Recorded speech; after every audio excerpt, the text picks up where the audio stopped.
আজ তোমাদের সঙ্গে শেয়ার করছি একদম নিরামিষ উপায়ে ফুলকপির রোস্ট। দুর্দান্ত খেতে হয়। প্রথমে ফুলকপিটাকে বড় বড় টুকরো করে কেটে নিয়ে নুন জলে একটু ভাপিয়ে নিতে হবে।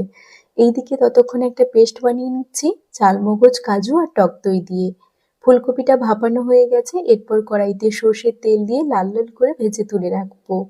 ওই তেলে গোটা শুকনো লঙ্কা, গোটা গরম মশলা, আদা, কাঁচা লঙ্কার বাটা দিয়ে একটু ভেজে নেওয়ার পর চালমগজ বাটা দিয়ে দেব, স্বাদ মতো লবণ, কাশ্মীরি লঙ্কার গুঁড়ো আর ধনে গুঁড়ো দিয়ে একটু কষিয়ে নিতে হবে। এরপর কাঁচা লঙ্কা, মটরশুঁটি দিয়ে আরও কিছুক্ষণ কষিয়ে নেওয়ার পর ভেজে রাখা ফুলকপিটা অ্যাড করব, দিয়ে সমস্ত কিছু বেশ ভালো করে মিশিয়ে নিতে হবে।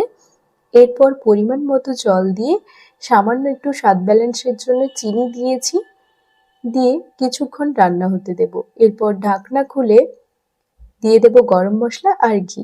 ব্যাস রেডি। আজ এই পর্যন্ত। টাটা।